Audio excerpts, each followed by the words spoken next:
Hello बच्चों, let's read the question. Question says if 1/6 sin theta, cos theta and tan theta are in GP, then the general value of theta is. तो option है हमारे पास इसके regarding 2n pi plus minus pi by 3 n belongs to z, 2n pi plus minus pi by 6 n belongs to z, n pi plus minus 1 whole raised to n pi by 3 n belongs to z and n pi plus pi by 3 n belongs to z. और z यहाँ पे किसको represent कर रहा है? Set of integer. चलिए solve करते हैं. इसके लिए हम देख लेते हैं इसमें की कॉन्सेप्ट. तो जो इसके रिगार्डिंग की कॉन्सेप्ट होगा वो हम यूज़ करेंगे. तो यहाँ पे cos theta equal to cos alpha का जनरल सॉल्यूशन क्या होता है? Theta equal to 2n pi plus minus alpha, और यहाँ पे जो n है वो किसको बिलोंग करता है? सेट ऑफ इंटीजर को. क्लियर है? तो वो जेड हो गया. एक हम यूज़ करेंगे यहाँ पे कि if three number A B C किस में हो, अगर जीपी में हो, are in GP, then B square is equal to A C. Clear? ये हमारे पास दो रिजल्ट है जिनको हम यूज़ में लेंगे. अब सॉल्व करते हैं इस प्रॉब्लम को. तो देखिए इस क्वेश्चन में हमें क्या गिवन है? 1/6 sin theta comma cos theta comma tan theta. ये जो तीन नंबर हैं ये किस में है? हमारे पास जीपी में. तो यहाँ पे हम यूज़ करेंगे ये वाला रिजल्ट. तो यहाँ से आ जाएगा हमारे पास, देखो क्या, cos square theta equal to 1/6 sin theta into tan theta. ठीक है. अब यहाँ से इसको सॉल्व करते हैं. तो यहाँ पे देखिए क्या हो जाएगा? Cos square theta 1/6 sin theta, और टेन थीटा को हम क्या लिख सकते हैं यहाँ पे? Sine theta upon cos theta. इसको सिंप्लीफाई करेंगे तो ये बनेगा बच्चों हमारे पास कितना? 6 कॉस क्यूब थीटा, और साइन इंटू साइन कितना हो जाएगा? Sine square theta.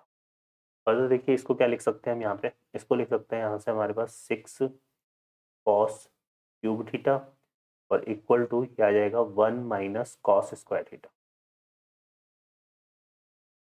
तो ये हमारे पास कितना हो गया यहाँ पर?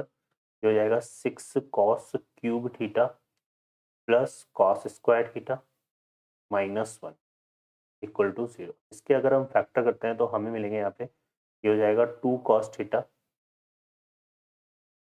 Minus 1 into 3 cos square theta plus 2 cos theta and plus 1 equal to 0. तो ये इसके क्या होंगे? फैक्टर होंगे. ओके बच्चों, अब देखिए यहाँ से अगर हम इसको सिंप्लीफाई करते हैं तो देखिए यहाँ पे हमें क्या मिलेगा? यहाँ से हमें दो वैल्यू मिलेंगी.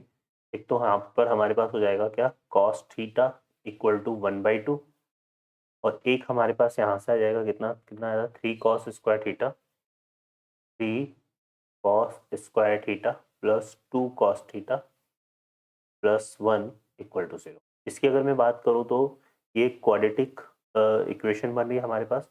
और इस क्वाड्रेटिक इक्वेशन के अगर डिस्क्रिमिनेंट की अगर हम बात करें तो ये आ रहा है बी स्क्वायर मतलब 4 माइनस 4ac करेंगे तो ये हो जाएगा 4 3 जा 12. तो ये आ रहा है माइनस 12 जो कि क्या हो रहा है? Less than 0. ये लेस देन 0 हो रहा है तो हम बोल सकते हैं यहाँ पे कि it is not equal to 0. ठीक है. This result will be not equal to 0, है ना, क्योंकि ये इसका क्या है? लेस देन 0 है, और कॉस स्क्वायर का कोफिशिएंट क्या है? पॉजिटिव है. तो ये ऑलवेज क्या रहेगा? पॉजिटिव.